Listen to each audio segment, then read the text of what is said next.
Setelah meninggalnya ibu datang dan mengajak kami semua. Seperti apa kelanjutan ceritanya? Simak videonya sampai selesai. Semoga kalian yang menonton video ini selalu diberikan kesehatan dan rezeki yang melimpah. Amin. Asuh! Yudis mengumpat pelan. Beberapa kali ia mencoba menaikkan tuas sekring, tapi listrik tak mau menyala. Mungkin ada korsleting atau kabel yang terkelupas, masalah krise untuk rumah kuno. Namanya saja rumah dari zaman Belanda. Ia akan mengeceknya besok pagi, tidak saat ini, di malam hari dengan hujan berangin seperti ini. Sambil menutupi kepala, ia setengah berlari menembus derasnya air menuju rumah.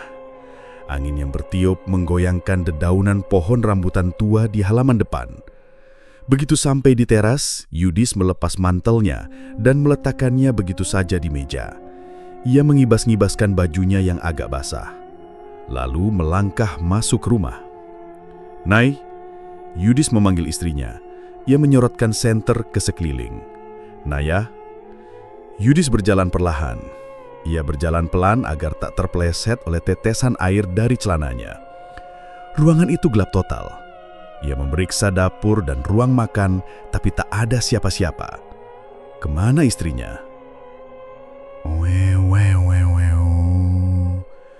Suara tangis memecah membuat Yudis tersentak. Itu suara tangis Amar, bayinya. Dengan bergegas, Yudis melewati ruang tamu menuju kamar. Begitu berbelok dari ruang tamu, senternya menyorot sesosok perempuan berambut panjang yang berdiri tak jauh darinya. "Asuh!" Sekali lagi ia mengumpat, bikin kaget aja. Itu Kanaya, istrinya. Kanaya tengah berdiri di depan pintu kamar. Ia nampak mematung menatap ke arah dalam. Suara tangis Amar masih saja terdengar. "Kamu kena apa, hei?" Yudis mendekat penuh keheranan dengan tingkah istrinya. "Amar nangis tuh." Naya menoleh ke arah Yudis. Mulutnya terbuka, tapi tak ada suara. Tangannya terangkat pelan, gemetaran menunjuk ke dalam. Amar menangis makin kencang. "Ini apa sih?" tanya Yudis tengah sebal. Ia mempercepat langkahnya menuju kamar. Begitu sampai di pintu, sorot senternya menerangi ruangan itu. Yudis membelalak mata, nafasnya tercekak. Dilihatnya Amar tengah menangis di tengah ranjang. Kakinya menendang-nendang boneka monyetnya. Di sudut ranjang, berdiri sesosok makhluk yang seluruh tubuhnya terbungkus kain. Kain berwarna putih yang nampak kotor oleh tanah lumpur. Kain di bagian wajahnya sedikit terbuka, dengan rambut putih panjang yang sedikit menjuntai. Nampak kapas kecil masih menempel di lubang hidungnya. Makhluk itu berdiri dengan kepala yang bergoyang pelan. Ikatan di kepalanya berayun seirama dengan gerakannya. Ia bernyanyi parau untuk Amar yang tengah menangis. Nyanyian yang sangat dikenal Yudis. "Tak lelo, lelo, legung." Senter di tangan Yudis terjatuh ke lantai. Ia menatap lekat sosok berkain putih itu. Bibirnya bergetar seakan tak percaya dengan apa yang dilihatnya. Ia tak ingin percaya, sebab sosok itu sangat dikenalnya. "Ibu! Ibu!" September 2005. Yudis menghembus asap rokok miltnya. Di hadapannya terlihat segelas kopi saset yang tinggal seperempat. Ia dan beberapa rekan kerjanya tengah duduk di sebuah bangku kayu panjang di sebuah warung kopi di pinggiran kota Surabaya. Rekan-rekannya asik mengobrol tentang bermacam hal. Sementara Yudis lebih banyak diam, mengunyah sepotong gorengan berminyak tanpa merasakannya. Matanya sibuk melihat tangannya sendiri yang tengah mengaduk-aduk gelas kopi. Bosan. Yudhistira Setia adalah seorang pria berusia 28 tahun yang saat ini bekerja sebagai pegawai kantoran di bidang cargo shipping di daerah Jemur Sari. Jam digital sport di tangan Yudis menunjukkan angka 2134. Sudah lumayan larut untuk sebagian orang beristirahat. Tapi tidak untuk kota ini. Jalanannya tak pernah sepi. Lampu-lampu tak pernah mati. Seakan kehidupan tak ada henti. Suara klakson kendaraan yang memadati terdengar silih berganti. Hingga kota yang memekahkan. Nokia 6600-nya berbunyi. Yudis meraih ponselnya dari saku celana. Sebuah panggilan masuk dari nomor tak dikenal. Yudis menekan tombol merah. Reject. Ia meletakkan ponselnya di meja kopi. "Lemas amat? Jam segini udah ngantuk?" tanya seorang rekan kerjanya. "Enggak." Yudis menghisap milknya. Kesel. "Ben gak lemas, main ke doli aja gimana?" usur rekan kerja lainnya. "Jianco, pinter arek iki," sambut yang lain. "Utek mulorek." Yudis mematikan puntungnya di tatakan kopi. "Sudah, aku duluan." Yudis memasang helm lalu menstarter motornya. Suara mesin 150 cc terdengar menderu pelan, lalu Yudis melajukan Honda Mega Pro-nya menyusuri jalanan. Motor itu terlihat memasuki sebuah gang kecil di daerah Maijen Sungkono. Agak jauh dari tempat kerjanya memang. Sebab cuma di situ ia bisa menemukan kamar kos Pak Sutri dengan harga yang sesuai budget. Tapi sesuai pepatah, ada harga, ada rupa. Kamar kos itu berukuran 4x6, temboknya dipenuhi lumut, plafon yang bolong, dan jika hujan terlalu deras, sedikit bocor di mana-mana. Tapi hanya itu kemampuannya. UMK sebesar 500 ribuan nyatanya sangat pas-pasan untuk hidup berkeluarga di Surabaya. Berhenti di depan kamar kos, Yudis mematikan mesin. Ia tengah memarkir motornya di teras ketika seseorang keluar dari dalam. Belum tidur. Yudis menyenyum pada Kanaya. Kanaya hanya menggelengkan. Amar belum tidur. Yudis meletakkan tas kerja di meja lalu duduk di kursi teras dengan kedua kaki terangkat. "Ngapain?" "Ya suaminya pulang, Mbok, ya sepatunya dicopotin, dibawain kopi, atau gimana?" Senyum Yudis melebar setengah menggoda. Mulut Yudis moncong meniru sikapnya sambil mengitkan matanya. Naya sejenak tertegun. Naya sejenak memandang lekat suaminya, membuka sedikit kerah piyamanya. "Mau?" Yudis menyanggit mendatar karena reaksi istrinya. "Bedankan." Naya menyodonkan sebotol susu formula yang tinggal separuh. Kebetulan Amar mimik gak habis. Yudis masuk ke dalam kamar kosnya. Beberapa saat ia berdiri mengamati sebuah ruang yang penuh berisi barang-barang rumah tangga. Satu lemari besar dan satu tempat tidur. Naya berjongkok di pojok, merebus air dengan teko listrik. Ia hendak mengisi termos bayi dan membuat wedang teh. Amar kecil berbaring di atas ranjang. Matanya masih terbuka. Kanaya Amalia, seorang perempuan yang sempat bekerja sebagai teller bank BUMN di Surabaya. Perempuan yang sebenarnya bisa mendapat laki-laki yang jauh lebih mampu darinya. Jujur saja Yudis selalu merasa bersalah saat melihat kondisi mereka saat ini. Ia tak tega melihat istrinya sehari-hari harus merawat bayinya di ruangan seukuran ini. Tiba-tiba ponselnya kembali berbunyi, membuyarkan lamunan Yudis. Nomor tak dikenal yang tadi. Kali ini, Yudis menekan tombol hijau. "Halo? Halo, Mas Yudis?" tanya seseorang di seberang pesawat telepon. "Ini Suroso, Mas." "Suroso?" Yudis berakhirnya berucara, begitu tahu siapa yang menelpon. "Ada apa malam-malam telepon, Ros?" "Anu, Bu Retno. Bu Retno lagi ada di puskesmas, tadi sore jatuh di kamar mandi, pingsan." Yudis terbuka pintu dan lalu bersenyum pada istrinya. "Kamu gak usah ikut, ini bukan liburan." Yudis memasukkan baju dan lain-lainnya ke dalam tas. Ia sudah meminta izin ke kantor dan bersiap bertolak naik kereta malam itu juga. "Cuma 2 hari doang, malah capek di jalan nanti." "Mas, aku ke rumahmu cuma sekali doang waktu kita habis nikah." Naya bercemberut mencubit-cubit pipi Amar. Ia berkeras ingin ikut karena merasa bosan di kos terus. "Lagian, ibu belum pernah ketemu Amar kan?" Yudis berpikir sejenak.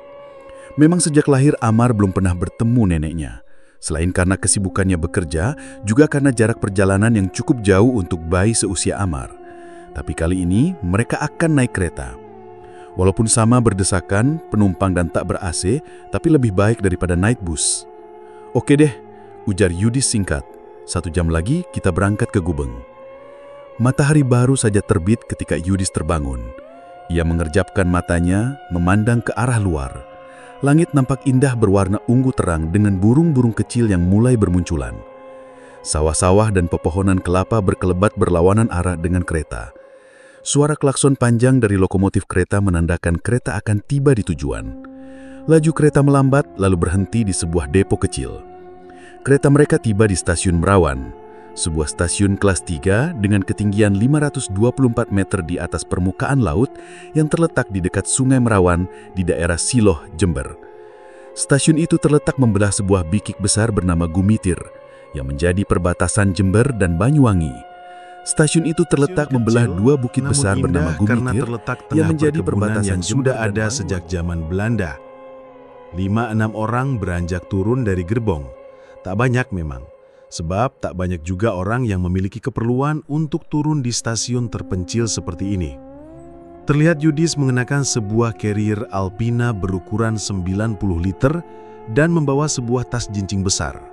Carrier berisi baju dan segala perlengkapan miliknya dan Naya, sedangkan tas jinjing berisi pakaian, dot susu dan popok Amar. Sementara Naya mengenakan sebuah gendongan instan dengan Amar yang tertidur di lengannya. Kanaya berhenti sejenak. Ia menatap pemandangan indah di sekelilingnya, sebuah kemewahan yang tak bisa ia dapatkan di Surabaya. Sudah lama sekali ia tak berkunjung ke tempat ini, ke rumah mertuanya. Yudis dan Naya berjalan bergandengan menuju pintu keluar stasiun. "Mas Yudis," sebuah seruan terdengar di kejauhan. Seorang laki-laki seusianya berlari mendekat. "Roso!" Yudis tersenyum lebar melihat Suroso. Ia segera menjabat dan mendekap teman masa kecilnya itu. Suroso adalah anak dari rewang bapak di kebun dulu. Saat kecil, bapak membantu menyekolahkan dan memenuhi keperluan Suroso. Yudis dan Roso sering membantu bapak mengurus kebun, ikut memasarkan kopi dan lainnya. Lulus dari SMA, Yudis melanjutkan pendidikan di Surabaya, bahkan sampai meniti karir di sana. Sedangkan Roso semakin rajin membantu bapak di kebun. Hingga bapak meninggal, Roso tetap melanjutkan usaha perkebunan bapak. Saat ini, Surosolah memegang dan mengolah kebun milik bapak dulu. Bisa dibilang, Suroso adalah tangan kanan keluarga. Ibu bisa tenang melewati masa tuanya. Mereka bertiga berjalan menuju sebuah mobil minibus Suzuki Carry tua yang sudah ada sejak zaman bapak dulu.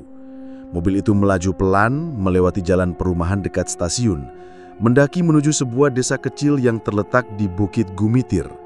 Desa kecil yang indah bernama Pekopenan karena dikelilingi kebun kopi milik bapak dan PT PN. Lama gak kesini, kayaknya gak banyak berubah. Yudis yang duduk di kursi depan nampak menikmati suasana di sekelilingnya. "Lah, desa kecil kayak gini, apa yang mau dirubah, Mas?" timbal Roso sambil tertawa. Tangan kirinya mantap memegang setir dan tangan kanannya berada di luar jendela dengan sebatang kretek menyala. Sepanjang perjalanan, Yudis dan Roso nampak banyak bercerita tentang keseruan mereka dulu.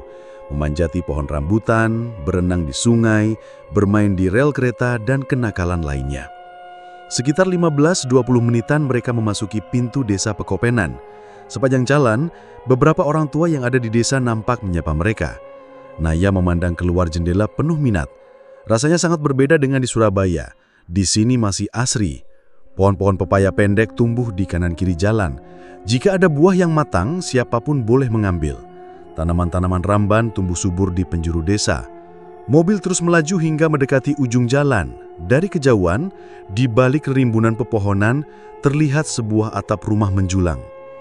Yudis tersenyum dan berujar pelan, "Kita sudah sampai, Nay."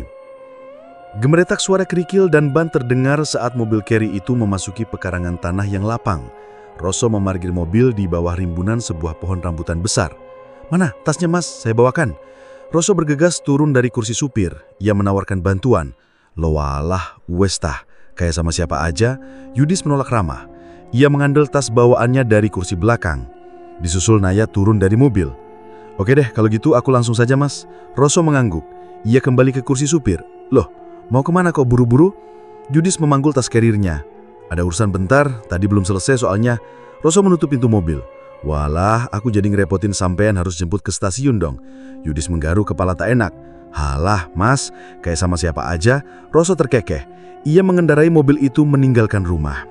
Naya berdiri sejenak memandangi rumah tempat Yudis menghabiskan masa kecilnya. Rumah itu berukuran lumayan besar, terdiri dari 2 lantai. Bagian pondasinya terbuat dari batu-batu vulkanis yang dicat hitam, lalu keseluruhan dindingnya dibuat dari kayu. Rumah ini sudah ada sejak zaman kakek buyut Yudis, dibangun saat masih zaman Perang Kemerdekaan. Kakek buyutnya adalah tuang tanah di daerah sini. Lalu saat perang usai, sebagian besar lahan kebun dibeli oleh PT PN, menyisakan sebagian hektar kebun kopi saja di sekitar desa. Rumah itu terdiri dari 2 bagian, rumah utama di depan dan sebuah rumah agak terpisah di belakang tempat tinggal Roso. Ada sebuah bangunan tambahan kecil tempat garasi mobil. Rumah yang sangat kuno, namun terlihat masih rapi dan indah. Pepohonan di sekitarnya begitu rimbun dan teduh. Dedaunan tanaman hias meramaikan sekeliling rumah. Naya tersenyum.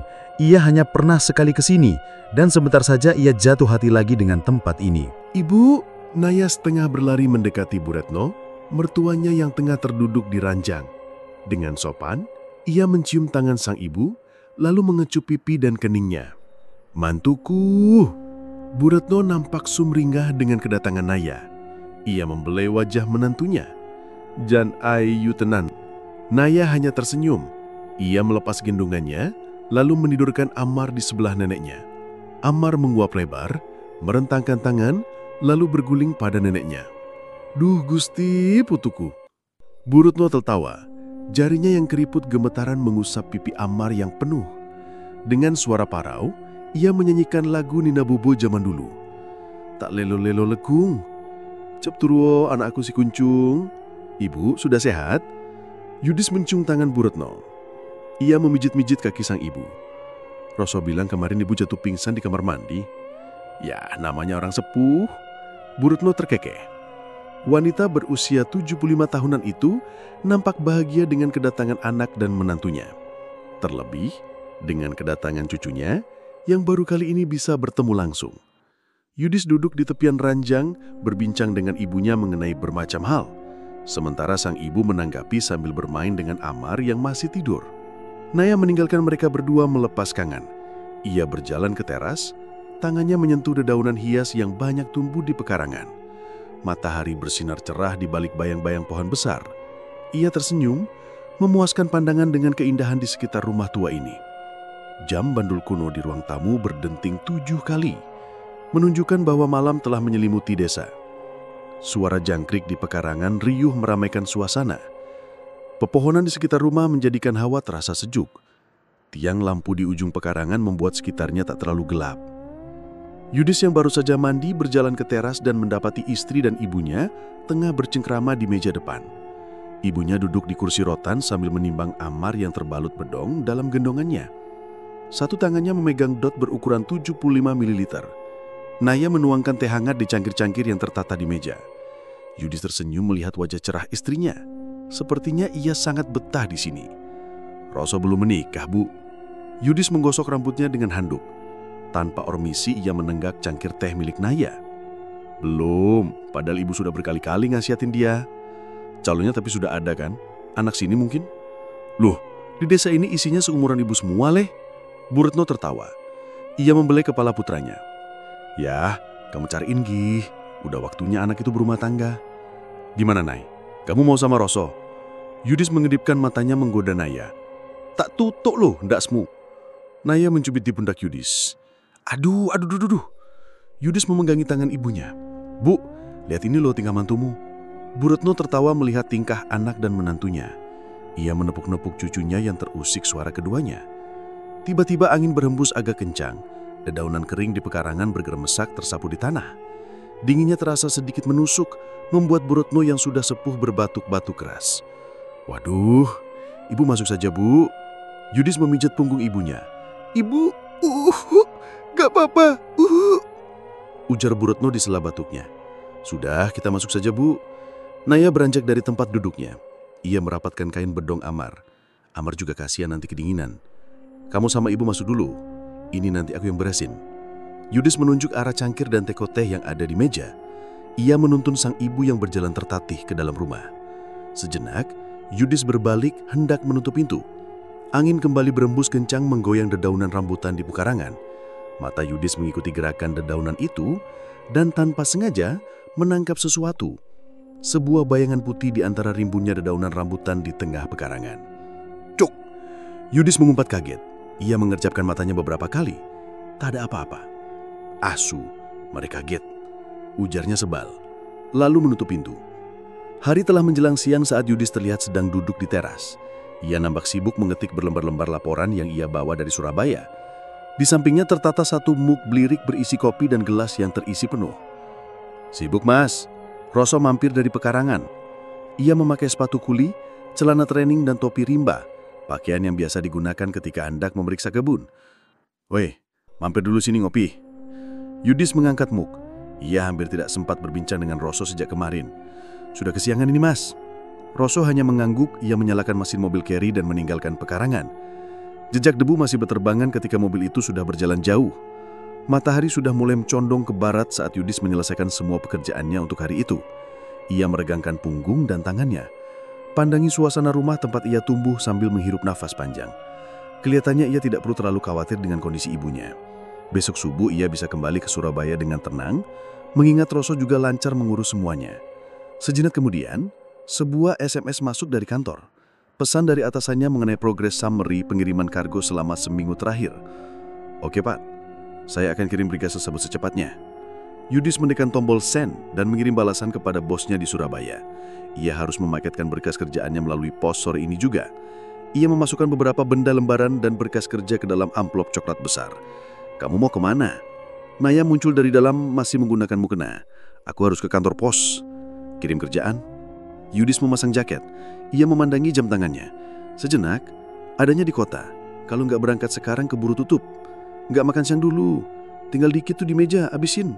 "Aduh, nggak keburu." Yudis hanya menggeleng tanpa menoleh. Tangannya sibuk menuliskan alamat tujuan di amplop. "Amar?" Yudis bertanya singkat. "Habis ganti popok, lagi di kamar tidur sama ibu." Naya mengamati suaminya. Ia mendekat dan duduk di kursi di sebelah Yudis. "Nyampe sini jam berapa?" "Ya, sebelum makan malam udah sampai lah." Yudis kecup kening Naya. Naya tersenyum. Ia mengantar Yudis sampai teras. Cahaya matahari yang hangat menyapu wajah Naya, membuatnya sedikit memucingkan mata. "Jan bojoku ayu tenan kinclong kena sinar matahari." Komentar Yudis sambil menstarter Suprafit milik Roso. Motor ini memang selalu ditinggal di rumah. Naya tersipu-sipu mendengar gombalan Yudis. "Nanti malam mau dimasakin apa? Susu?" Yudis melempar kode. "Nih." Naya melempar sandal. "Ada yang lain di senyummu yang membuat lidahku gugup tak bergerak. Ada pelangi di bola matamu yang memaksa diri untuk bilang aku sayang padamu." Naya menyanyi kecil mengikuti lagu yang diputar di radio. Ia nampak serius mengiris wortel, kol, dan bahan-bahan lain untuk membuat sup ayam. Makan malam yang enak dan hangat tapi simpel. Jarum jam di dinding dapur menunjuk angka 2:30 sore. Mertuanya sudah minum obat dan sekarang tengah tertidur dengan Amar di kamar. Naya tersentak dan tanpa sengaja sedikit mengiris jarinya. Amar tiba-tiba menangis keras sekali. "Aduh Amar, pasti bikin ibu terganggu." Naya bergegas menuju kamar mertuanya sambil mengulum jarinya yang teriris. Ia membuka pintu dan melihat ke arah ranjang. Ibu mertuanya tengah tertidur menghadap dinding, membelakangi cucunya. Sementara si kecil nampak menangis keras. "Kenapa nak, lapar ya?" Naya berbisik sambil menggendong Amar. Ia menimang-nimang bayinya sambil berusaha menenangkan tangisnya. Entah kenapa bayinya menangis keras sekali. Lalu samar-samar di tengah suara tangis Amar, terdengar sebuah suara lain. Ngerrrr. Naya berhenti bergerak. Ia mengernyitkan wajah, mencoba mendengar dengan seksama. Suara erangan yang berat, terdengar begitu dekat.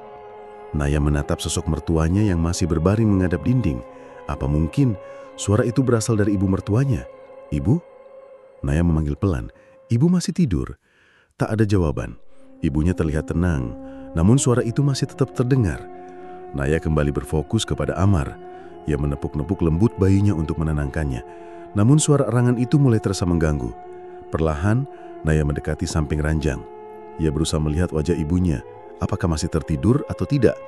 Ya Tuhan! Naya hampir saja menjatuhkan Amar karena kaget. Ia menahan nafas. Jantungnya serasa copot. Menghadap dinding, terlihat wajah ibunya yang melotot. Sekeliling matanya menghitam, mulutnya terbuka lebar. Jari-jari kurusnya terentang kaku. Suara parau dan berat itu masih terdengar dari mulutnya. Ngerrrr. "Kenapa Bu Retno?" "Mbak?" Roso bergegas menuju rumah utama. Sore itu ia baru selesai dengan pekerjaannya di kebun. Selesai berganti baju, Roso menyeduh kopi dan membawanya ke teras. Ia hendak menyisip kopi lanangnya saat melihat Naya berlarian menggendong Amar ke arahnya. "Nggak tahu tapi ibu aneh." Naya berjalan cepat di samping Roso. "Bu?" Roso memanggil keras begitu masuk ruang tamu. Ia langsung menuju kamar Bu Retno. Begitu membuka pintu, Roso seketika mematung diam di pintu kamar. "Kenapa Mas?" Naya segera menyusul lalu mengintip dari luar. Ibu mertuanya tengah kelojotan di ranjang dengan wajah kesakitan. Matanya terbelalak lebar. Tangan dan kakinya tertekuk dalam posisi yang tidak wajar. Dari mulutnya, suara erangan itu masih terdengar. Ngerrrr. "Bu?" Roso berlari mendekat. Ia memegangi tangan Bu Retno. "Bu Retno, kenapa?" Naya hanya bisa berdiri kebingungan tak tahu harus berbuat apa. Ia ingin membantu, tapi Amar masih dalam gendungannya. Blur dari mulut mertuanya, tersembur darah berwarna kehitaman, membanjiri lantai dan spray. Ibu, Naya hendak mendekat. Cepat kasih tahu Mas Yudis, Mbak. Roso berusaha memegangi tangan Bu Retno yang masih kelojotan. Tapi, krrr, terdengar suara derak keras, seperti suara tulang yang patah. Ibu mertuanya menggelinjang di atas ranjang dengan tubuh menekuk kaku. Matanya masih melotot, lekat ke arah Naya. Bu Retno, Roso memanggil-manggil. Naya hanya bisa berdiri menatap penuh kengerian saat suara patahan tulang itu terdengar beberapa kali. Ngerrrr. Suara arangan pelan itu masih terdengar, lalu pelan-pelan suara itu menghilang. Bu Retno berhenti bergerak. Bersamaan dengan itu, sayup terdengar suara azan asar. Roso terdiam beberapa saat, lalu menyentuhkan jari di hidung majikannya itu. Ia menoleh ke arah Naya dan mengeleng. Naya masih berdiri mematung, air matanya meleleh melihat kondisi wanita di depannya. Ia masih terdiam memandang ke arah wajah sang mertua. Ibu mertuanya yang melotot seakan penuh amarah terpaku ke arahnya. Bukan, tapi ke arah bayinya. Astagfirullah. Lirih Mas Irham mengelus dadanya kaget saat pertama kali masuk kamar Bu Retno. Mas Irham adalah laki-laki seusia Yudis yang dianggap sebagai tokoh agama di daerah setempat. Merupakan lulusan IAIN Jember yang kini tengah mengajar di madrasah. "Piye Mas?" tanya Roso. Hal pertama yang ia lakukan adalah memanggil Mas Irham setelah memastikan Bu Retno sudah meninggal. "Lebih baik bersihkan bekas darah ini dulu." Mas Irham memberi instruksi. Ia mendekati ranjang dan menutup mata Bu Retno. "Panggil orang-orang yang bisa dipercaya atau saudara buat mengurus jenazah." "Siap Mas." Roso mengangguk dan bergegas melaksanakan perintah Mas Irham. Yudis yang baru saja tiba dari kota terlihat menangis di samping ranjang. Ia tak percaya dan tak rela untuk percaya bahwa ibunya meninggal seperti ini. Baru saja tadi pagi, ibunya masih bercanda dengan cucunya, sekarang sudah tiada. Mas Yudis turut berduka cita. Mas Irham menjonggok di sebelah Yudis. Ia mencoba menghibur Yudis. "Tapi sekarang Mas Yudis harus bantu saya mengurus jenazah ibu. Orang luar jangan sampai melihat ibu kayak gini." Yudis menyeka air matanya sambil berseduh-seduh. Ia berdiri dan menenangkan dirinya sejenak. Lalu bersama Mas Irham membereskan spray dan mengepel lantai yang penuh darah. "Saya sudah info ke Pak RT, sebentar lagi akan diumumkan dari musola. Semoga orang-orang sudah pada pulang dari kebun." Jam 4 sore, langit mulai gelap. Puluhan burung meremburung berterbangan cepat berlomba kembali ke sarangnya. Bau air sudah mulai tercium, pertanda bahwa hujan sebentar lagi turun. Di luar, tetangga yang laki-laki sibuk memasang terop inventaris musola. Beberapa lainnya bergegas ke makam untuk menggali liang peristirahatan Bu Retno. Di dalam, ibu-ibu sibuk merawat jenazah Bu Retno. Mereka memandikan dan mengkafani Bu Retno sebelum membaringkannya di karpet yang digelar di ruang tamu. Beberapa ibu-ibu nampak sedikit kaget dengan kondisi Bu Retno saat mereka memandikannya. Beberapa bagian tubuhnya serasa patah. Namun yang sedikit membuat mereka merinding adalah bagian rongga mata dan ujung-ujung jari Bu Retno yang menghitam. Mereka sedikit berkasak kusuk satu sama lain, namun memilih untuk menyimpannya demi nama baik almarhumah. Sebagian ibu-ibu sudah sibuk di dapur, menanak nasi dan mengirisi daging sapi. Lainnya menyiapkan kopi panas. Naya juga berada di dapur mencoba membantu mereka, setelah tentunya menidurkan Amar di kamar Yudis. "Wes Mbak, sampean ke depan saja," ujar salah satu ibu-ibu. Ia menenangkan Naya yang masih sembab. "Biar di dapur kami saja yang urusin." "Nggih Bu," Naya mengangguk. Ia beranjak dari dapur dan menuju ruang tamu. Di ruang tamu, jenazah Bu Retno dibaringkan di tengah, ditutupi jarik coklat bermotif kawung. Di sampingnya sebuah keranda bertutup kain hijau bertuliskan kalimat syahadat sudah disiapkan. Naya berdiri di pintu ruang tamu. Ia menatap lekat jenazah mertuanya. Masih teringat jelas ekspresi sang ibu beberapa saat lalu. Matanya yang terbuka menatap tajam kepadanya. Bulu kuduk Naya merinding. "Sini Nduk, bantuin." Sebuah suara parau membuyarkan lamunan Naya. Seorang nenek tetangga sebelah menyentuh tangan Naya. Suara perempuan itu sangat menenangkan, membuat Naya merasa nyaman. Naya duduk di sebelahnya dan ikut merangkai untayan bunga dan potongan pandan untuk dipasang di atas keranda. "Biar jalan ibunya wangi," ujar si nenek. Jemari tuanya bergerak pelan menusukkan bunga dan pandan ke jarum rangkaian kembang. Pandan ini selalu ada dalam tradisi hidup orang Jawa. Buat bubur ketan saat lahir, selamatan, nikahan, bahkan saat sudah meninggal pun masih hadir menemani kita. Naya hanya tersenyum. Bau pandan yang baru dipotong itu begitu menusuk. Jujur saja, ia tidak terlalu suka. Tapi ia tetap membantu si nenek untuk meronce. Beberapa saat kemudian, mereka mendapat info bahwa liangnya sudah siap. "Ilaha illallah, ilaha illallah." Iring-iringan pengantar jenazah terus mengucap tahlil menyusuri jalanan tanah menuju pemakaman. Beberapa dari mereka membawa nisan, yang lain membawa kayu-kayu dipan. Karena saat itu langit sudah menggelayut gelap, maka hanya tetangga dan warga laki-laki yang pergi mengiring. Menjelang tengah jalan, rintik hujan mulai turun. Dan tak perlu waktu lama sampai akhirnya menjadi deras. Yudis dan Roso menggotong keranda di posisi paling depan. Mereka diam tak banyak bicara. Kedua orang itu nampak sangat kehilangan, menatap lurus jalanan basah. Tak memedulikan derasnya hujan yang membasahi tubuh mereka. Iringan tiba di tanah pemakaman. Langkah kaki mereka sedikit terhampat oleh tanah yang becek. Mata Mas Irham memicing melihat keriuhan para penggali kubur di tengah derasnya hujan. Mas Irham melepas sandalnya dan berlari mendekap, meninggalkan para pengiring di belakang. Lalu ia menyadari apa yang terjadi. Para penggali tengah sibuk membuang galian tanah merah yang memenuhi bagian dalam. "Cepat bantu sini!" teriak seseorang dari dalam. "Kenapa ini?" Mas Irham tanggap melipat celananya selutut. Lalu tangannya langsung meraih cangkul. "Gara-gara hujan, Mas," jawab si penggali. Ia menunjuk beberapa jalur air yang mengalir deras dari sekitar galian. "Tanahnya ambrol, barusan saja."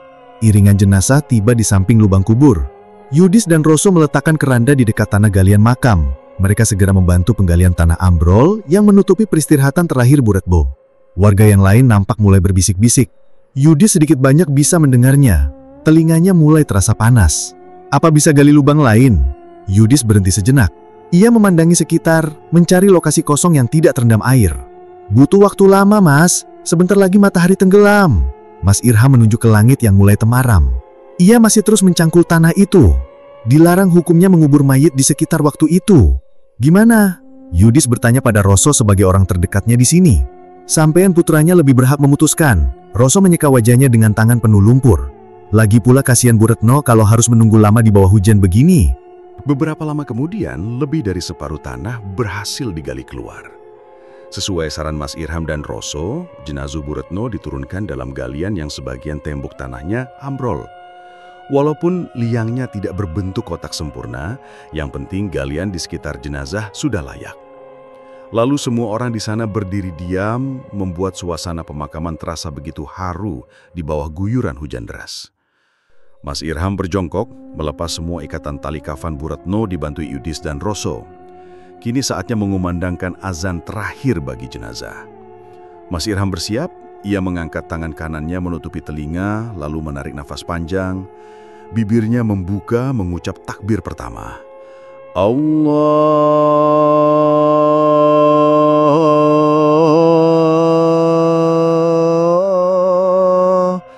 Duar. Kilatan cahaya membelah langit dan suara geledek menggelegar di udara. Astagfirullah. Seluruh pengiring tersentak. Mereka nampak sangat terkejut dengan suara petir di atas mereka. Bisik-bisik kembali terdengar, bahkan lebih dari yang tadi.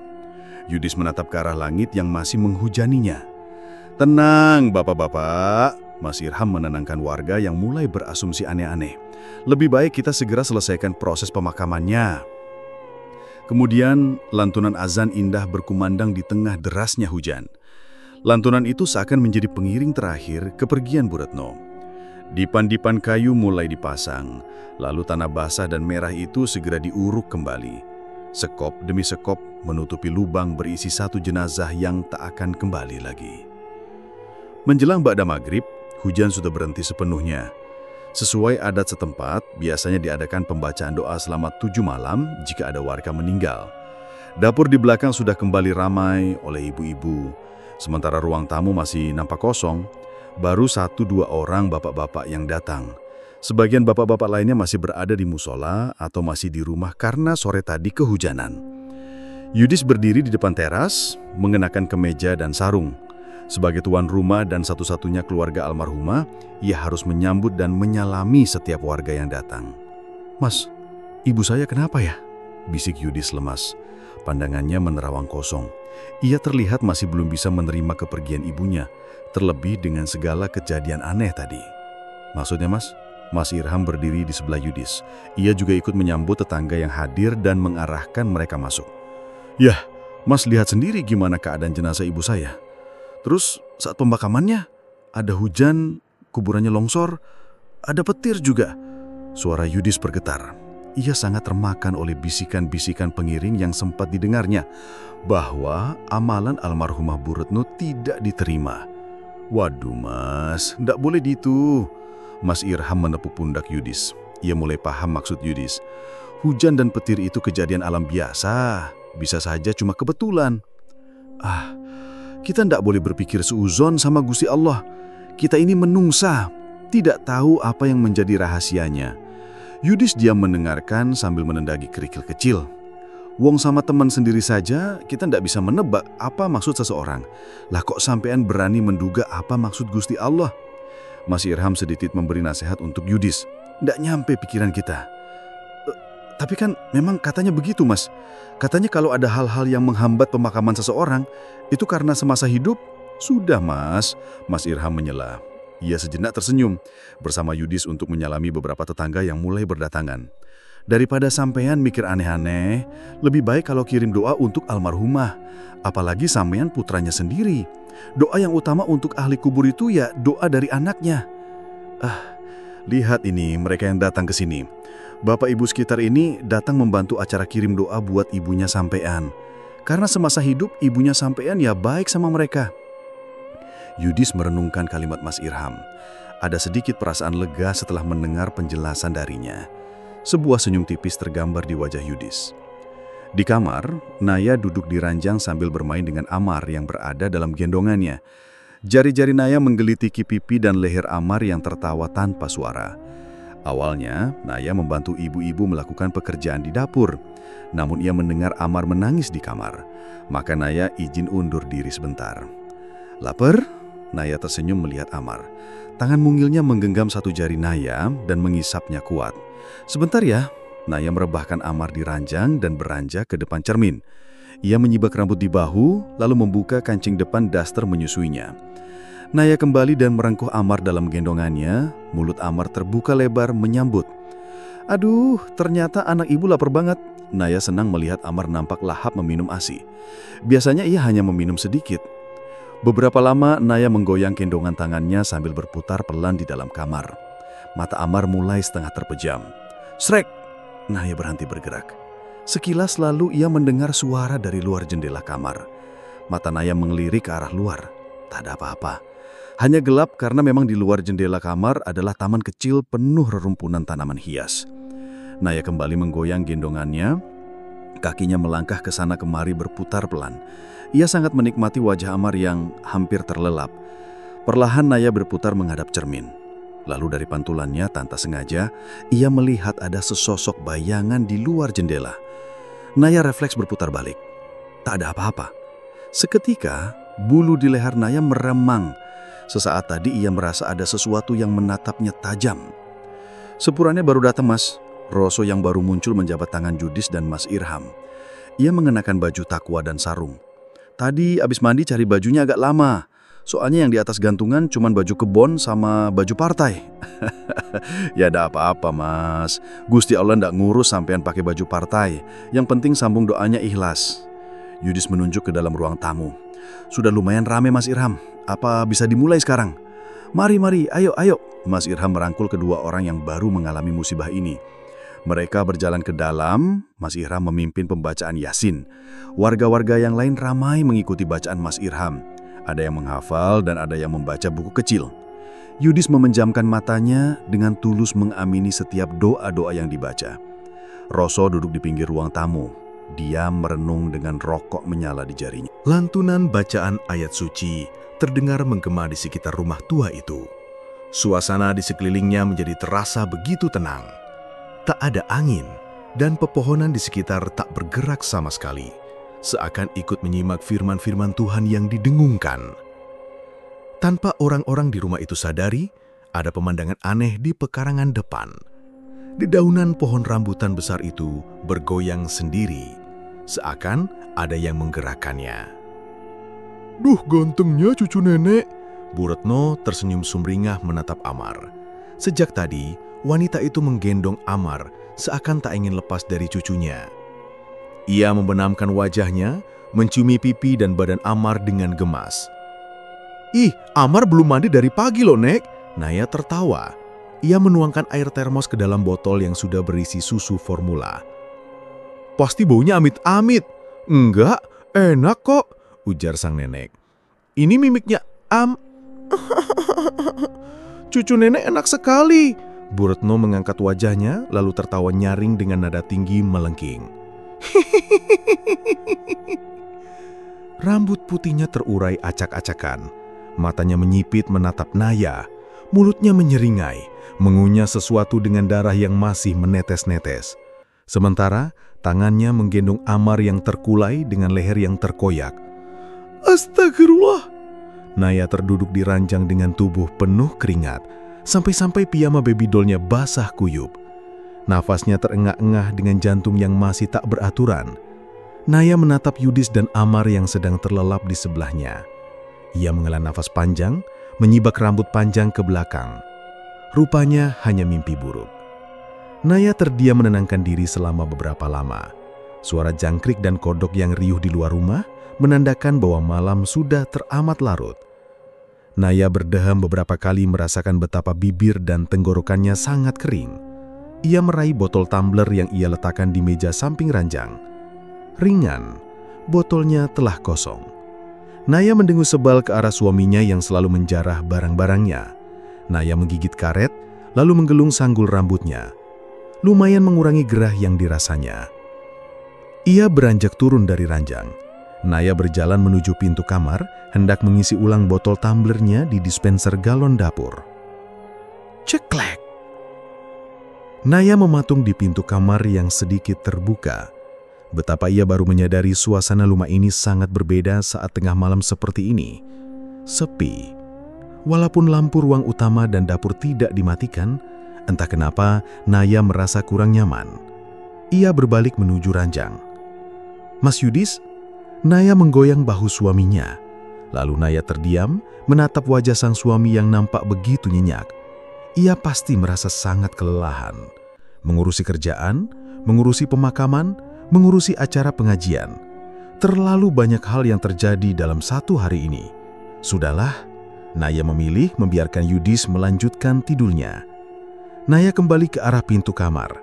Kali ini ia mendorong pintunya terbuka. Masih saja, ia merasakan suasana yang berbeda di rumah ini. Naya berani mendiri, ia bergumam pada diri sendiri bahwa ini adalah rumah suaminya. Yudis tinggal di sini bertahun-tahun sejak kecil sampai SMA. Naya berjalan melewati lorong kecil yang memisah kamar dan ruang tamu. Detik pendulum jam bandul terdengar begitu jelas, bahkan suara sekecil air kran yang menetes-netes di wastafel dapur. Entah kenapa, malam ini rumah terasa sangat sunyi. Terlalu sunyi. Naya menyeberang dapur menuju dispenser di sebelah kulkas. Sejenak ia diam mengisi air dingin ke dalam botol tumblernya. Setelah penuh terisi, ia iseng membuka pintu kulkas. Ia jongkok di depan kulkas, bahunya menahan pintu. Sambil meneguk air dari botol tumbler, ia membongkar-bongkar isi kulkas. Ia ingin mencari kudapan untuk mengganjal perut, biskuit, roti, atau buah mungkin. Naya tak menyadari bahwa di sampingnya, hanya terpisah oleh pintu kulkas yang terbuka, nampak sesosok makhluk terbungkus kain putih kotor yang hanya berdiri diam, tak bergerak, dengan pandangan mata melirik ke bawah. Mata yang menatap tejas, penuh dengan niat jahat, ke arah Naya. Naya berdiri dan menutup pintu kulkas.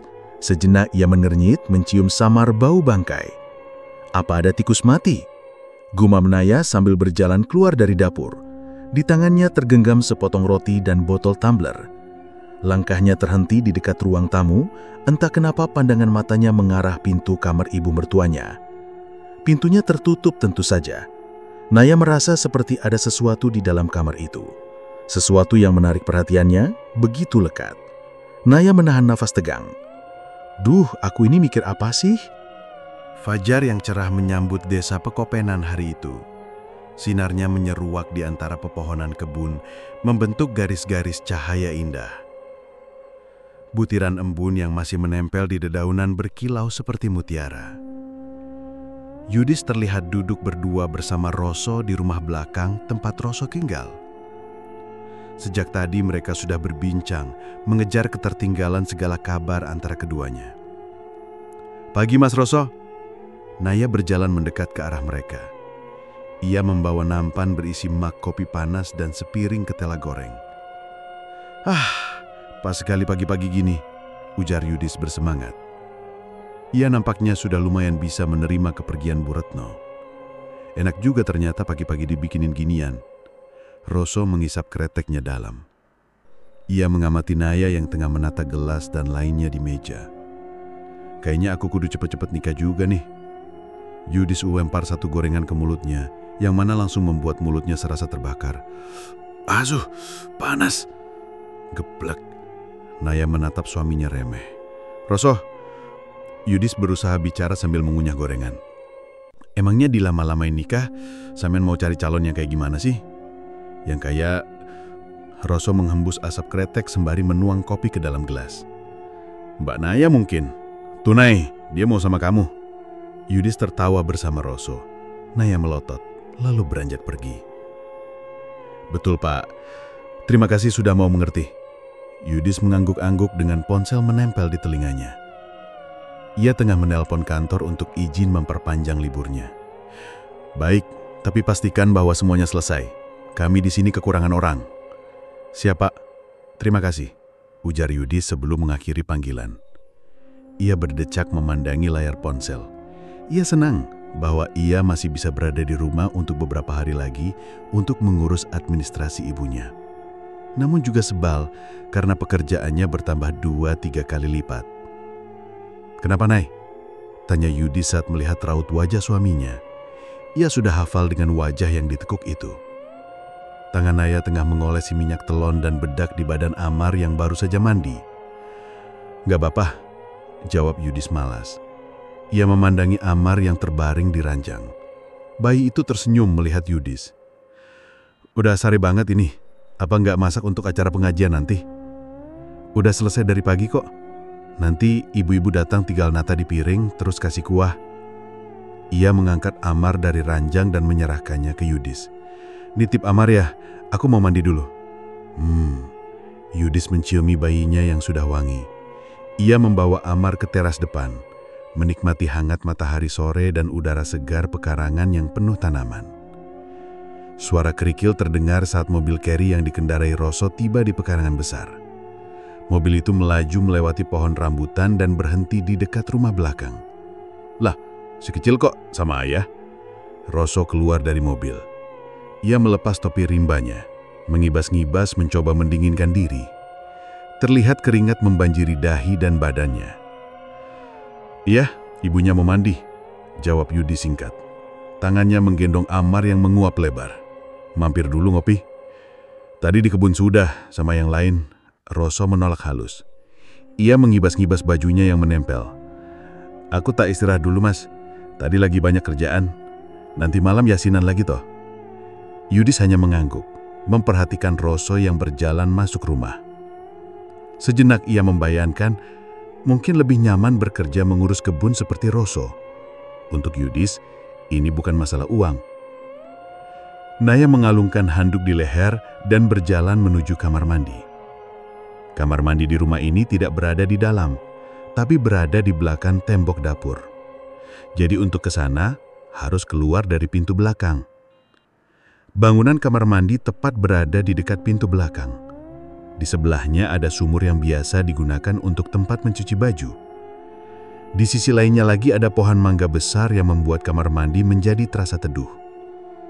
Naya mendorong pintu yang terbuat dari kayu dan seng yang sudah tua, lalu berjalan masuk. Sebagian tembok kamar mandi nampak kusam dan berlumut. Setengah bersenandung, Naya melolosi satu persatu kancing dasternya dan menggantungkannya di cantelan tembok. Ia melepas ikatan rambutnya, membiarkan rambut panjang sebahu itu terurai. Lalu dicelupkannya tangannya ke dalam bak mandi yang berisi air sumur itu. Dingin, gumam Naya singkat. Ia mengambil segayung penuh air dan pelan-pelan mengguyurkannya di atas kepala. Suara gemericik air yang beradu dengan lantai semen memenuhi kamar mandi. Naya sedikit berjengat ketika air membasahi punggungnya. Dingin sekali, namun terasa begitu segar. Sangat jauh berbeda dengan air di kosnya di Surabaya. Naya mengguyurkan badannya beberapa kali lagi untuk membiasakan diri dengan dinginnya air. Tanpa Naya sadari, sepasang mata dengan niat jahat tengah mengamati Naya dari tadi. Mata yang mengamati setiap gerak-gerik Naya di kamar mandi. Mata yang memandang lekat setiap aliran air yang mengikuti lekuk tubuhnya. Naya mengambil sabun batang yang berada di atas tepian bak air. Lalu ia mulai menggosokkan sabun itu ke badannya. Aroma buah samar-samar menyerua ketika sabun itu dipakai. Naya memejamkan matanya, tersenyum menghirup dalam wangi sabun yang membuatnya rileks. Lalu sejenak ia mematung, sebab perlahan wangi sabunnya berubah, bukan wangi buah atau bunga. Ia pikir sejenak, sebab wangi menusuk ini sangat dikenalnya.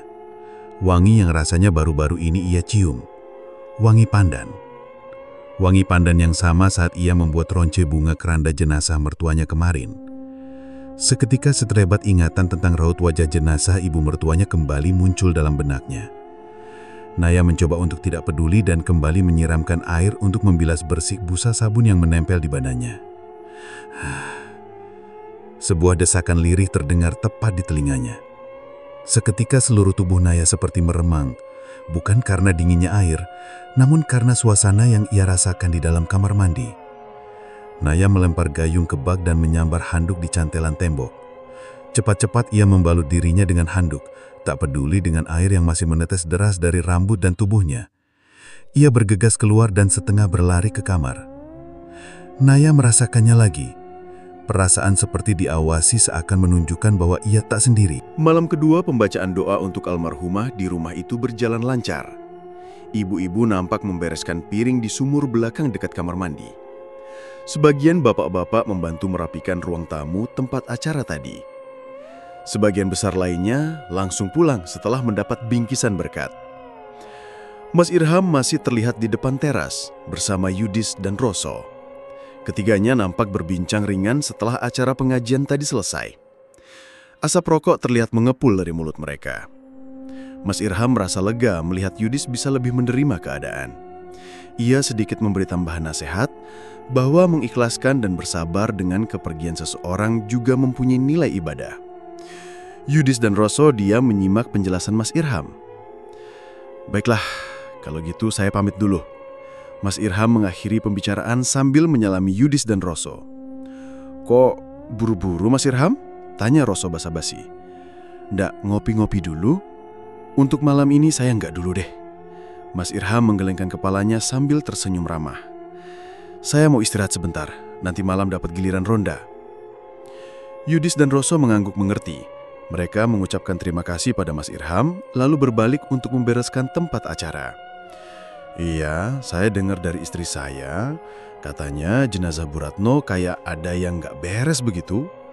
Pak Taufik menyulut surya di mulutnya. Ia menatap lekat rangkaian kartu domino yang memanjang di depan.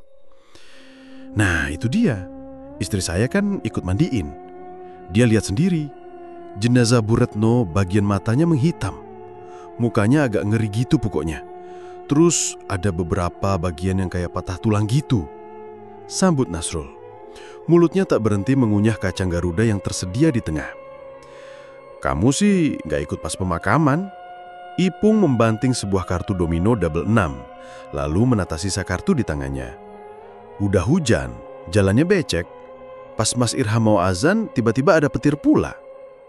Ketiga orang tersebut nampak seru berbincang, lebih tepatnya ngerasani soal kematian Bu Ratno. Mereka duduk melingkar di sebuah bangunan kayu pos ronda yang terletak di tengah pertigaan jalan desa Pekopenan. Sebuah termos plastik besar berisi teh panas menemani mereka begadang malam itu. Assalamualaikum, sapa Mas Irham dari kejauhan. Ia membawa senter besar. Sebuah jaket hadiah dealer motor membalut badannya mengusir hawa dingin. Waalaikumsalam, jawab yang lain bersamaan. Maaf agak terlambat datang ini saya. Mas Irham ikut duduk di pos. Ia menggosok badannya sebentar lalu menuang teh dalam gelas. Hawa malam ini terasa agak dingin. Mas Irham? Nasrul mendekat setengah berbisik. Mulutnya masih mengunyah kacang. Emang beneran pas sampean mau azanin Bu Ratno, tiba-tiba ada suara geledek? Mas Irham menenggak tehnya sambil menduga arah pembicaraan. Terus kan lubang kuburnya ambrol gitu. Ipung menambahkan. Sejenak ia memandang berkeliling karena hendak mengucapkan hal yang dianggap tabu. Apa benar itu tandanya Bu Ratno hendak diterima bumi? Mas Irham meletakkan gelas di samping termos. Ia menghela nafas heran dengan tingkah laku bapak-bapak di sekitarnya ini. Gini Pak, Bu Ratno orangnya sudah meninggal. nggak perlu lagi dibahas. Apalagi menuduh yang aneh-aneh, Dailo itu. Betul itu, Mas. Pak Taufik terkekeh dengan asap menyembur dari bibir. Nanti kalau orangnya nggak terima, terus keluar dari kuburan, gimana hayo? Ujarnya terkekeh bercanda. Hus, Pak Taufik omongannya ngawur. Mas Irham melempar kulit kacang. Iya nih, Pak Taufik sok berani, protes Nazrul. Kalau ternyata kejadian beneran gimana? Tenang aja, ada Pak Ustadz kok. Pak Taufik menunjuk Mas Irham. Sekali lagi bapak-bapak, mulai dulu saya selalu bilang saya bukan ustadz. Mas Irham menggelengkan kepalanya sambil menyalakan senter. Ketimbang ngobrol gak jelas di sini, lebih baik kita muterin desa sekarang. Iya ayo, Ipung mengencangkan jaketnya. Ia meletakkan kartu dominonya begitu saja. Kelamaan duduk malah jadi ngantuk ini. Gitu ya? Pak Taufik mendengus. Kalau udah mau kalah, ada aja alasannya. Teng! Suara keras menggema ketika Nasrul memukulkan tongkat kayu ke tiang listrik satu kali, menandakan kepada orang di sekitar bahwa saat itu pukul 1 malam. Suara keras itu juga menandakan bahwa ada warga yang melakukan ronda, yang mungkin akan membuat orang berpikir 2 kali untuk melakukan kejahatan di desa itu. Beberapa lama berjalan, mereka berempat sudah mengitari hampir seluruh desa. Kelihatannya malam itu akan aman-aman saja, sampai-sampai Pak Taufik dan Ipung beberapa kali menguap sepanjang jalan. Tibalah mereka berempat di ujung jalan desa, yaitu di rumah tua milik Bu Ratno. Setelah memeriksa area ini, maka mereka bisa segera pulang dan menikmati empuknya kasur di kamar. Dup! Terdengar benturan keras dari arah rumah Bu Ratno.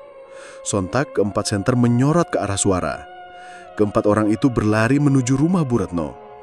Nasrul menggenggam erat tongkat kayunya. Pak Taufik dan Ipung menyorotkan senter kiri dan kanan mereka. Sementara Mas Irham mengawasi bagian depan. Mereka terdiam, fokus mengawasi rimbunan di sekitar rumah tua itu. Beberapa menit, tak ada apapun.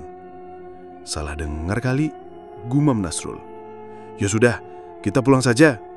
Mas Irham mengomandai, namun saat mereka berbalik hendak meninggalkan tempat itu, tiba-tiba saja tercium bau busuk menyengat di sekitar mereka.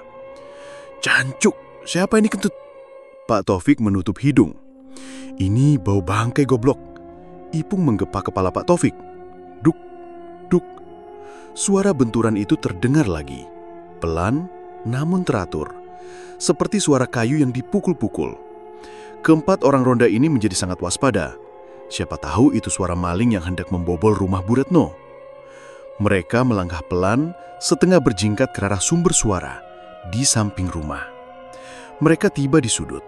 Suara benturan itu masih terdengar. Keempat orang itu bersiap-siap.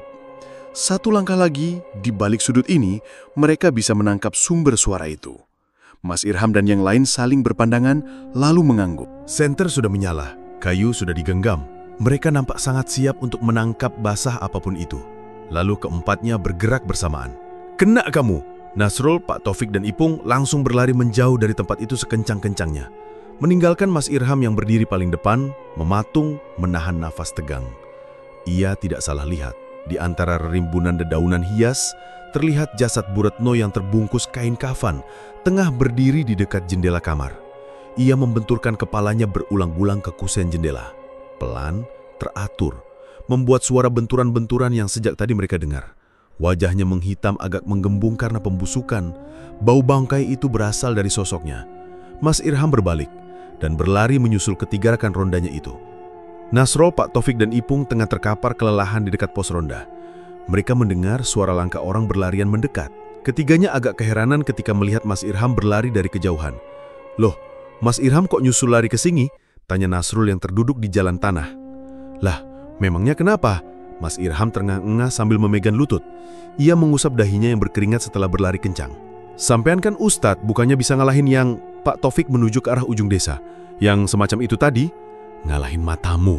Aku ini cuma sedikit lebih fasih baca Quran, sama biasa imamin sholat di musola. Mas Irham bersungut. Kalau urusan sama begituan, aku sama kayak sampean-sampean ini. Aku yang menungso biasa, aku yang wedi rek. Terus dititik. Apalagi malah ditinggal kabur duluan, asu. Oh, tak pikir sampean bisa ngelempar tasbih atau keluar cahaya dari tangan gitu, gumam Nasrul. Ternyata Ustadz gak bisa tarung lawan setan. Di tengah jantungnya yang masih berdebar tak karuan, Mas Irham membatin mempertanyakan referensi mereka mengenai Ustadz. Lalu Mas Irham menoleh, menatap jauh ke arah rumah Bu Retno. Ini bukan masalah biasa. Ini pasti ada apa-apanya. Baik, Pak, ujar Yudis datar. Matanya menatap jauh ke pekarangan. Ia tengah mempersiapkan tikar dan lainnya untuk acara pembacaan doa malam ketiga. Traffic shipping kita sedang tinggi. Banyak yang belum terinput dalam sistem. Numpuk semua. Kamu harus kerjakan hari ini juga. Berarti saya harus ambil data dan langsung input di kantor cabang Jember, Pak. Yudis menatap jam tangannya. Butuh waktu sekitar 1 jam untuk sekali perjalanan menuju kota. Padahal sebentar lagi maghrib. Saya sudah info ke kantor Jember. Mereka akan izinkan kamu pakai kantor mereka selama yang kamu butuh. Yang penting itu, summary harus selesai secepatnya. Tapi, ada tapi, lalu panggilan diputus. Terus dititik. Yudis memandangi layar ponselnya. Kenapa lagi, Mas? Naya mengaduk-aduk kuah sop yang sudah disiapkan untuk acara kirim doa. Acara akan dimulai setelah ba'da maghrib. Beberapa orang ibu-ibu nampak menyiapkan nasi putih di atas piring. Irisan wortel, kentang, dan daging ayam sudah siap di wadah terpisah dalam kulkas. Nanti tinggal menata di tiring dan disiram kuah panas. Setelah acara yasinan, aku harus ke kota. Yudis memijit kepalanya. Ia merasa sangat lelah. Namun banyak hal menunggu untuk diselesaikan. Aku harus langsung input data ke sistem online lewat kantor cabang Jember. Gak bisa dibawa pulang aja kerjaannya ke sini. Naya mencicipi kuah. Masih mengatur rasanya. Yudis menggeleng. Kalau dibawa aku kerjain berkas fisik, hasilnya harus aku kirim lewat pos. Sampai Surabaya perlu diinput lagi. Panjang. Naya mengangguk paham. Acara pembacaan doa malam itu berjalan lancar. Tapi berbeda dengan 2 hari sebelumnya, malam ini hanya segelintir bapak-bapak saja yang datang. Bahkan Mas Irham juga tidak terlihat. Memang tidak ada kewajiban untuk selalu datang 7 hari berturut-turut, karena warga desa juga punya kesibukan sendiri. Yudis tak terlalu ambil pusing. Ia berangkat ke kantor cabang Jember sekitar jam 8 malam. Naya duduk di ranjang setengah mengantuk. Ia terbangun di tengah malam. Lagi. Ia terbangun dengan bagian depan kemeja baby doll-nya terbuka karena tidur sambil menyusui Amar. Naya menatap Amar yang sedang terlelap di sebelahnya. Bayinya nampak tenang tidur di sebelah boneka monyet yang terlihat sama besarnya dengan Amar. Naya melirik ke arah botol tumblernya di meja. Sudah kosong. Ia telah meminum habis semuanya tadi karena tak ingin merasa kehausan di tengah malam. Tapi kini ia malah harus ke kamar mandi karena ingin buang air kecil. Sialan. Naya menatap ponsel Nokia-nya. Ia membaca SMS dari Yudis yang mengatakan bahwa ia akan pulang sangat terlambat karena pekerjaannya menumpuk. Jam di layar menunjukkan angka 0133. Rupanya sudah larut sekali. Naya membalas pesan Yudis, memintanya agar cepat pulang. Naya meletakkan ponselnya dan menatap pintu kamar dengan bimbang. Ia harus memilih antara menjaga Amar atau pergi ke kamar mandi. Satu sisi tidak mungkin ia menahan dorongan buang air kecil semalaman. Sisi lain, masa ia harus meninggalkan Amar sendirian di kamar? Cik, Naya berjejak sebal. Ia mengambil pilihan kedua. Buang air kecil tidak memakan waktu sampai 5 menit. Naya beranjak dari ranjang sambil membetulkan kancing ke mejanya. Ia membuka pintu kamar dan berdiam sejenak. Matanya menyapu lorong dan dapur. Sepi tentunya. Tapi entahlah, malam ini justru terasa biasa saja. Naya melenggang santai menuju dapur. Ia lalu membuka pintu belakang. Kegelapan pekat dan hawa dingin seketika menyambutnya. Lampu bohlam kuning yang terpasang di dekat kamar mandi tak banyak membantu. Tanaman dan rumputan liar di halaman belakang begitu rimbun, dipenuhi suara jangkrik yang tak henti. Naya bergidik. Ia setengah berlari ke arah pintu kamar mandi. Dibukanya pintu kayu dan seng itu, lalu menyalakan lampu kamar mandi yang berupa kabel menggantung dengan saklar tekan. Ia berjongkok dan segera melakukan urusannya. Ia tidak ingin berlama-lama di sini. Angin berembus membuat pohon mangga di samping kamar mandi bergoyang. Daun-daunnya berkerisik membuat bunyi-bunyian yang berpadu dengan suara jangkrik. Lalu, perlahan tercium wangi yang amat dikenal Naya. Wangi itu semerbak memenuhi kamar mandi. Wangi pandan. Aduh, Naya memejamkan matanya. Cepat-cepat ia membasuh dirinya dengan air dan bergegas keluar dari kamar mandi. Baru saja kakinya menginjak lantai dapur, ia mendengar suara tangisan Amar. "Oweh, ya ampun, Amar!" Naya berlari menyeberangi dapur dan kembali ke kamar. Naya segera menghampiri Amar yang tengah menangis di ranjang. Ia duduk di tepian. Dengan hati-hati ia merengkuh Amar dan menggendong bayi itu dalam lengannya. "Maafin ibu ya nak, tadi ninggalin Amar." Naya menggoyangkan lengannya sambil menciumi Amar. Bayi itu menangis keras sekali. Lapar. Naya mencopot sebagian kancing baby doll-nya dan menyodorkan dadanya ke mulut Amar. Namun Amar seakan tak peduli. Ia mengacaukan dada Naya di mulutnya. "Gak mau." Naya berjalan ke kanan ke kiri, menggendong bayinya berputar-putar di dalam kamar. Namun Amar masih juga tak berhenti menangis. Naya diam sambil menepuk-nepuk Amar. Rasa-rasanya tadi terdengar suara benturan. Ia menunggu beberapa saat, namun hanya suara tangis Amar saja yang terdengar. Duk! Benar, ada suara benturan. Asalnya dari luar jendela. Naya berjalan pelan ke arah suara. Tangannya masih terus menimbang dan menepuk-nepuk Amar. "Oek, Amar!" Menangis semakin kencang. Tak ada apa-apa. Dari dalam kamar ini hanya terlihat kegelapan di luar jendela. Namun ia bisa melihat siluet tanaman hias yang rimbun di luar. Hanya ada dedaunan yang bergerak oleh angin. Lalu apa yang membuat suara-suara itu? Duk! Naya menoleh ke atas dan seketika terjengkang ke belakang. Ia mundur beberapa langkah hampir terjatuh karena kaki dan pinggangnya berasa tak bertenaga. Jasad ibu mertuanya tergantung terbalik di luar jendela dengan tubuh yang terbungkus kain kafan kotor. Matanya melotot ke arah Naya. Sebuah senyum lebar tergambar di wajahnya yang membuat sangat tidak nyaman. Kulitnya menghitam dan berair dengan lendir menetes-netes. "Cucu nenek kenapa menangis?" Jasad Bu Ratno membenturkan kepalanya ke jendela, membuat suara yang sejak tadi didengar Naya. Naya yang terduduk lemas di lantai hanya bisa mengelesot mundur hingga punggungnya tersudut tembok. Ia mendekap Amar dengan erat tatap sambil mengucap istighfar sebanyak-banyaknya. Air matanya menetes, membentuk titik air di lantai. Ia benar-benar merasa ketakutan, terutama tentang keselamatan Amar. Sekuat tenaga Naya berusaha untuk tak memedulikan suara-suara dari luar, berharap semoga ini cepat berakhir. "Buka jendelanya, Ndu!" Puji-pujian subuh mengumandang di langit saat Yudis mengendarai motor Suprafit memasuki jalan desa. Ia sangat lelah dan mengantuk. Bahkan mungkin akan tertidur di kantor Jember sampai pagi jika satpam kantor tidak membangunkannya. Mendekati pekarangan, Yudis mematikan motornya. Ia menuntun motornya ke dekat teras dan memarkirkannya di sana. Ia melepas jaket dan helm lalu mematung sejenak. "Apa ada hewan mati?" ujarnya ketika mencium bau busuk dari samping rumah. Ia melongok ke sumber bau. Hanya ada tanaman-tanaman hias bergoyang karena angin di dekat jendela kamarnya. Selain itu, gelap. Yudis mengangkat bahu, lalu bergegas masuk rumah. Naya sempat mengirimkan SMS yang memintanya untuk segera pulang, tapi dia malah baru tiba subuh. Mudah-mudahan Naya tidak ngambek. Yudis pelan ke arah kamar, lalu membuka pintu. "Asu!" umpat Yudis kaget. Naya terduduk di lantai, bersandar pada tembok dekat pintu. Tangannya mendekap Amar yang sedang tidur. Ia menatap lurus ke arah jendela dengan mata sembab. Kantung matanya terlihat menghitam. "Kamu ngapain duduk di sini?" Yudis berjongkok membelai kepala Naya. Ia menoleh ke arah jendela, mencoba mencari tahu apa yang dilihat Naya. "Kamu dari mana aja?" ujar Naya datar, namun suaranya terdengar bergetar. "Sorry." Yudis mencoba mencari alasan tepat kenapa ia bisa pulang begitu terlambat. "Tadi itu di kantor. Tadi aku lihat ibu." Alis Yudis bertaut kebingungan. "Maksudnya, kamu mimpi ibu?" "Enggak, tadi ibu datang. Di situ." Naya menunjuk ke arah jendela. "Kamu ngomong apa, Nay?" Yudis semakin bingung. "Ibu kan udah nggak ada." "Tapi aku lihat sendiri." Naya meleleh. Satu tangannya mengusap air di pipi. "Ibu tuh di situ, minta bukain jendela.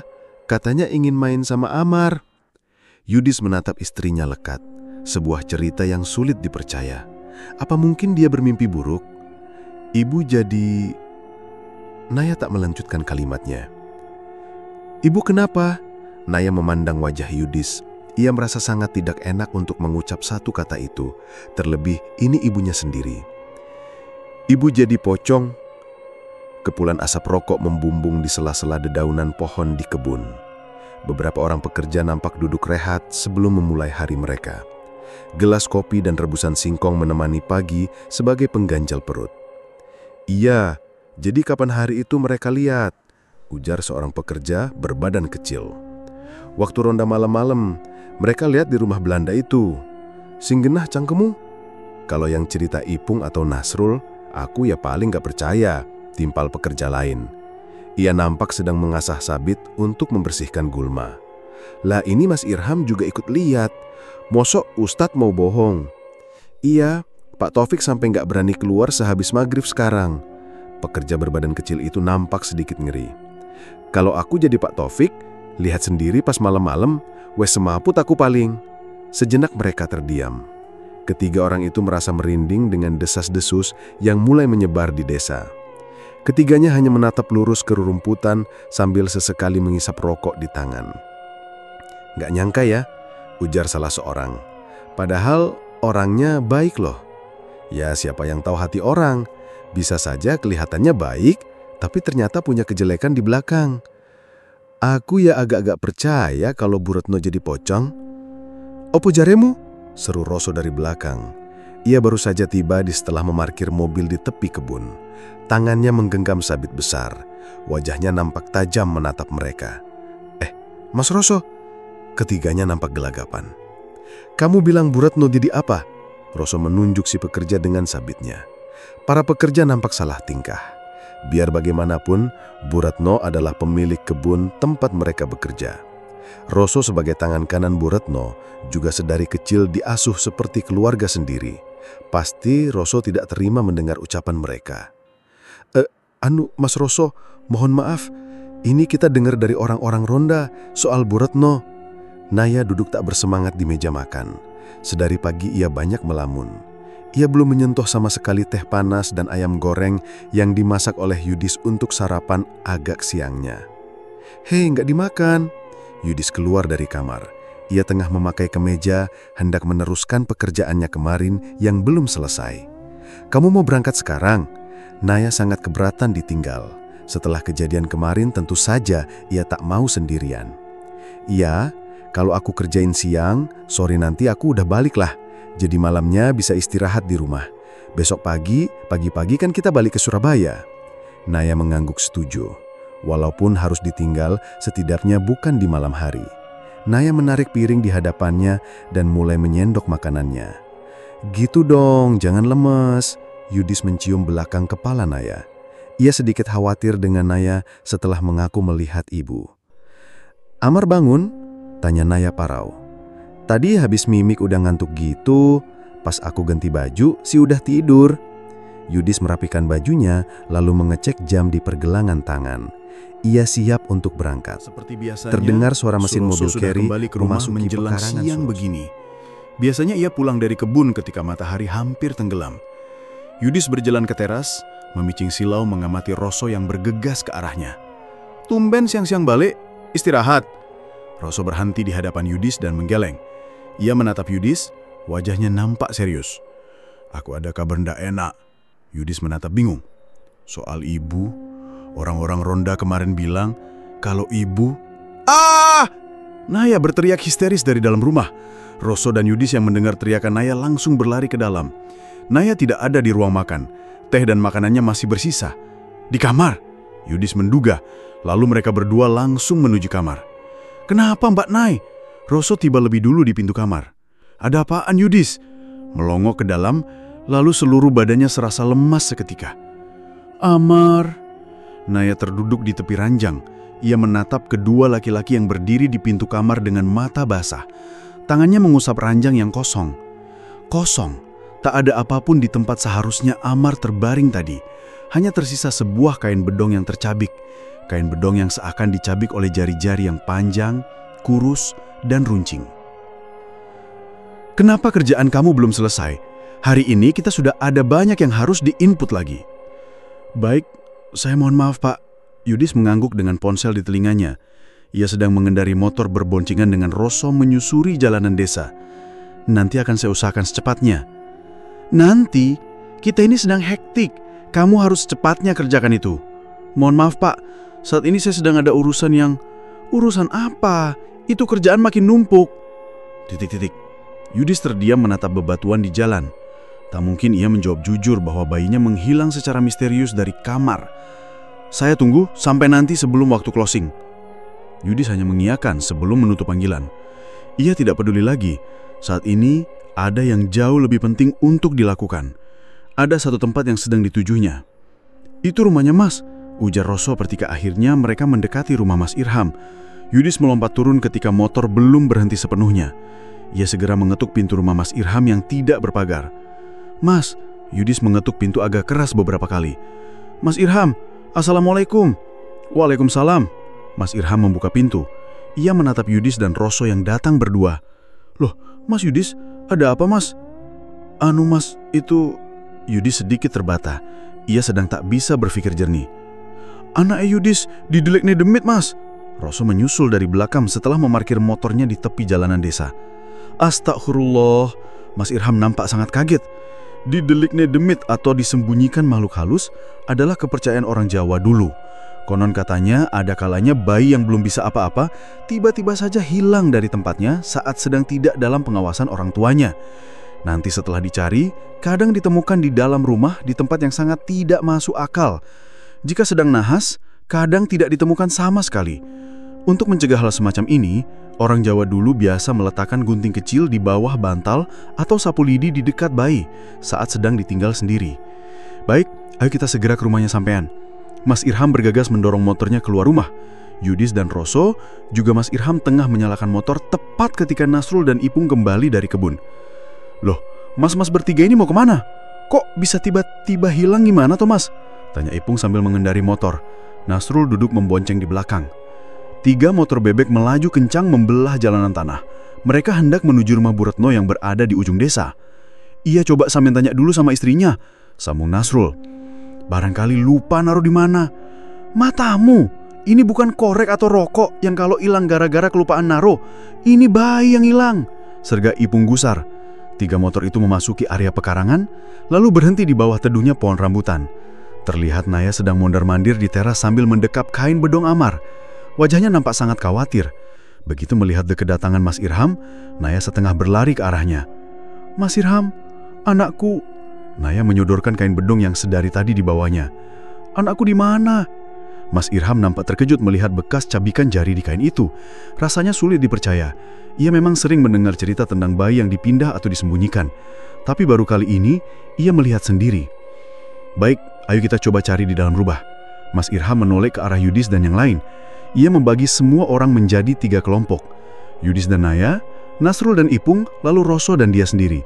Mereka akan mencari di bagian-bagian rumah yang berbeda. "Jangan lupa, baca bismillah," Mas Irham memberi saran. Lalu mereka berpencar ke seluruh rumah. Roso dan Mas Irham mencari di lantai 2, Yudis dan Naya mencari di samping dan belakang rumah. Nasrul dan Ipung mencari depan dan ruang utama. "Bayi kok bisa kesingsal itu gimana ceritanya ya?" ujar Nasrul lirih sambil membukai setiap sudut dan tutup di tempat itu. Ipung tak menjawab. Ujar Nasrul memang kadang lebih bijak untuk tidak ditanggapi. Ipung memilih untuk sibuk mencari sebisanya. Nasrul merujuk ruang sebelah. Ia sempat mengecek di balik pintu. Lalu ia melihat ke arah meja. Di atasnya ada sesuatu yang ditutupi kain lebar. Matanya memicing penuh keingintahuan. Entah kenapa ada dorongan untuknya melihat ada apa di baliknya. Nasrul mendekat dan menyingkap sedikit kain penutup itu. Matanya membesar dengan nafas sedikit tercekat. Ia menelan ludah.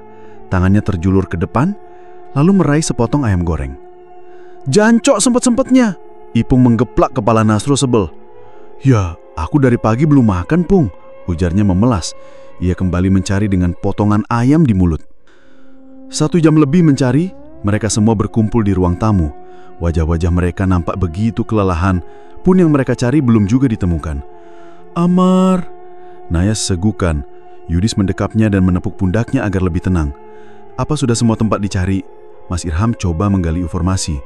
Ia masih memandang berkeliling ruangan, siapa tahu ada yang terlewat. Semua mengangguk dan menceritakan mana-mana saja yang sudah mereka cari. "Kalau di sana," Mas Irham menunjuk ke sebuah pintu. "Kamar Bu Retno. Sejak ibu nggak ada, ruangan itu selalu aku kunci, Mas." Yudis menggeleng. Ia merasa sedikit pesimis dengan saran Mas Irham. Namun Mas Irham tetap berjalan mendekati kamar itu. Tak ada salahnya dicoba. Ia memutar kunci yang menancap di pintu. Bismillah. Mas Irham membuka pintu kamar Bu Retno. Wangi pandan pekat seketika memenuhi hidung Naya ketika pintu terbuka lebar sepenuhnya, yang lagi-lagi membuatnya merinding. Namun entah kenapa, sepertinya yang lain tak bisa menciumnya. Naya memutuskan untuk diam saja. Pandangan Mas Irham menyapu seluruh ruangan. Lemari kayu antik, meja rias, beberapa baju yang tergantung dan sebuah ranjang besar. Lalu Mas Irham menoleh kepada yang lain, mengajak semua mencari. "Ayo kita..." Lalu tiba-tiba terdengar suara tangisan bayi. "Amar!" Naya menghambur masuk kamar. "Dari mana itu?" Roso menoleh kiri dan kanan mencari arah suara. Nasrul dan Ipung ikut mencari. "Di bawah." Yudis langsung berlari mendekati ranjang dan melongok ke bawah. Diikuti oleh yang lain. Amar tergeletak di bawah ranjang. Tangan dan kakinya bergerak-gerak. Yudis merayap ke dalam, meraih Amar dengan perlahan. Amar menggeliat dalam gendongannya. Semua berseru lega melihat Amar sudah ketemu. Yudis memeriksa Amar untuk memastikan bahwa anaknya baik-baik saja. "Anak tuh!" Dengan tak sabar Naya meraih Amar dari gendongan Yudis. Yudis menatap Naya yang tak henti menciumi bayinya, lalu beralih ke ranjang ibunya yang kini telah kosong. Ia menahan nafas dengan dadanya terasa sedikit sesak. Yudis hanya bisa berbatin, "Apa benar ibu jadi setan?"